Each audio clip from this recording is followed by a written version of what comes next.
को मेरा नमस्कार। मैं सुमन शर्मा आप सबका स्वागत करती हूँ।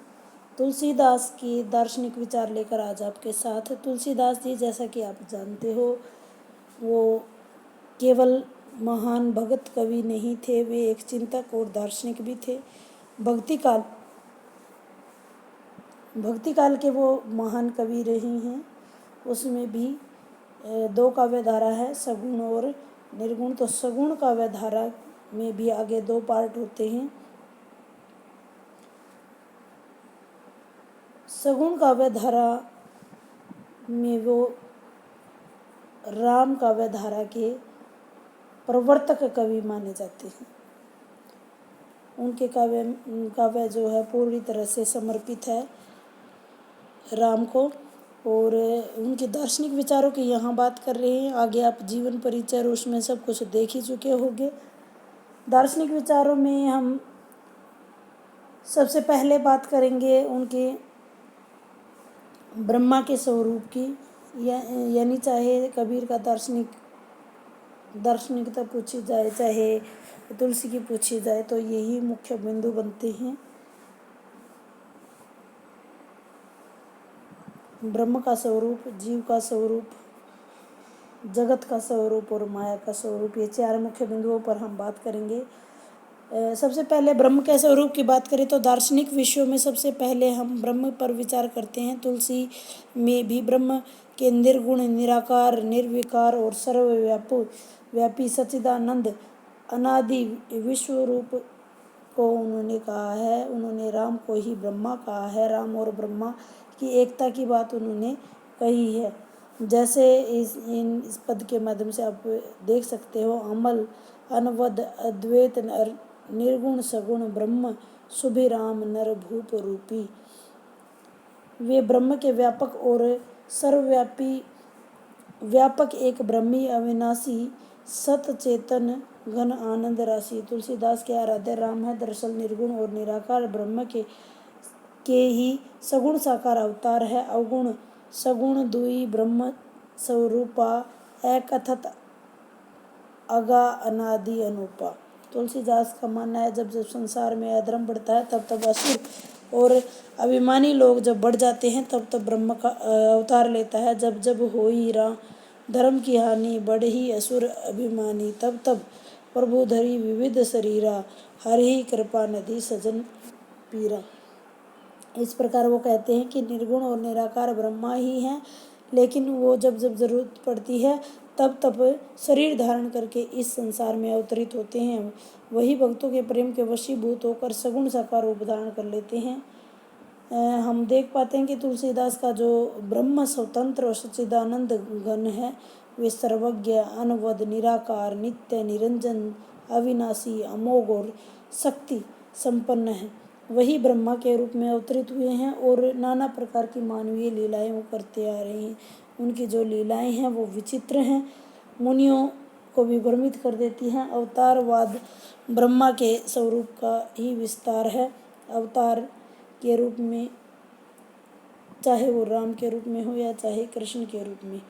आइए जीव संबंधी उनके विचार जान लेते हैं। भारतीय दार्शनिक विचारों में जीवन को प्रकृति के 5 तत्वों से निर्मित माना गया है। इसके अतिरिक्त जीव को ब्रह्मा का अंश भी माना है। तुलसीदास ने इसी परंपरा का निर्वाह करते हुए जीव के स्वरूप का प्रतिपादन किया है और जीव को 5 तत्वों से निर्मित बताया है।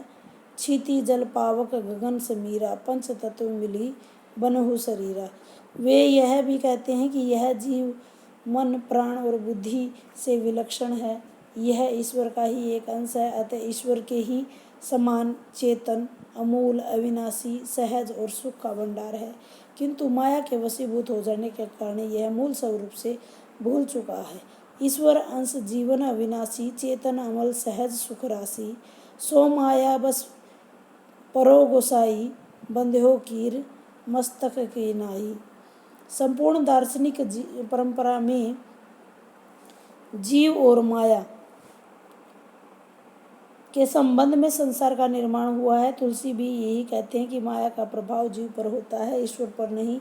माया तो ईश्वर के अधीन है। राम सर्वज्ञ, मायापति, सर्वशक्तिमान है, जबकि जीव अल्पज्ञ, परतंत्र और माया के वशीभूत है। जीव अज्ञानी और अहंकारी है, वह माया के वशीभूत होकर के कर्म बंधन में फंसा रहता है और नाना प्रकार के कष्ट सहता रहता है। केवल राम कृपा से ही उनका उद्धार संभव है।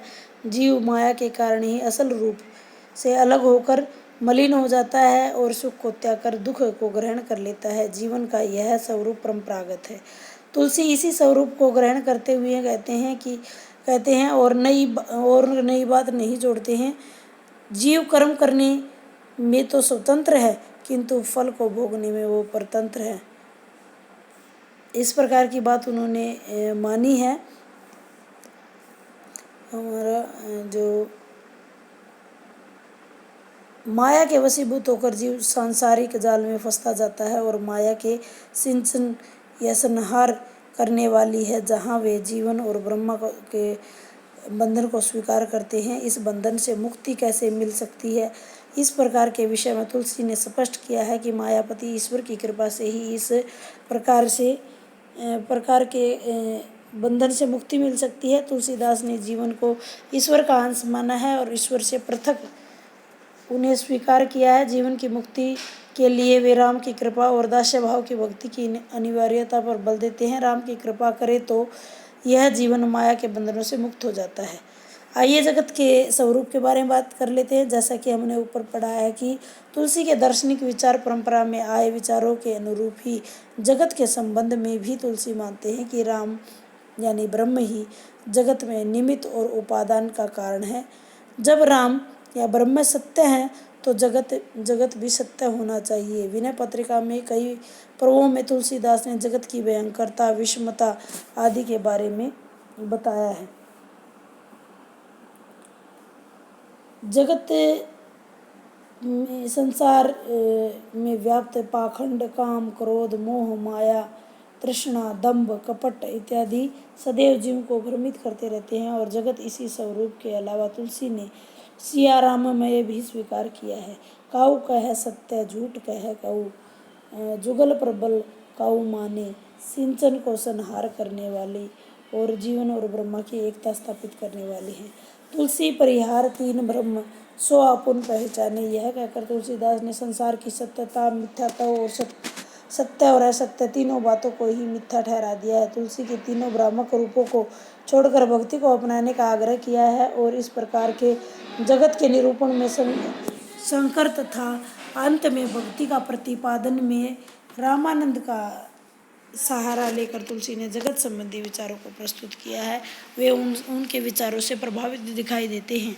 माया के स्वरूप की बात कर लेते हैं कि दार्शनिक विचारों में माया का स्थान बहुत ही महत्वपूर्ण है, क्योंकि यही तत्व है जो संसार के निर्माण में महत्वपूर्ण भूमिका निभाता है और माया राम के अभिन्न शक्ति हैं।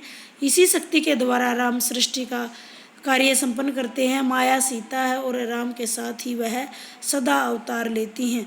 तुलसी जी कहते हैं, आदि शक्ति जे ही जब उपजा सहु अवतार ही मोरी यह माया। माया जीव के मोह और भाव बंधन के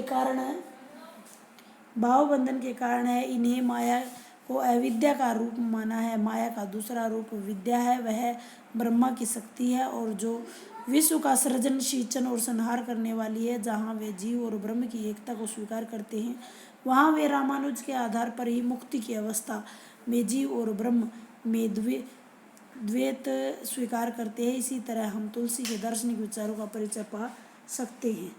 उम्मीद करती हूँ आप तुलसी के दार्शनिकता से परिचित हुए होंगे। 4 मुख्य बिंदुओं के आधार पर हम इसका परिचय कर सकते हैं।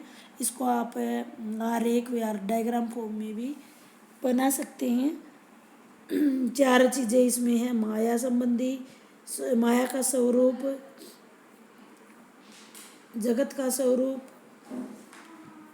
और जीव का स्वरूप और ब्रह्मा का स्वरूप। इन 4 पॉइंटों के माध्यम से आप अपने विषय को अच्छे से कर सकते हैं।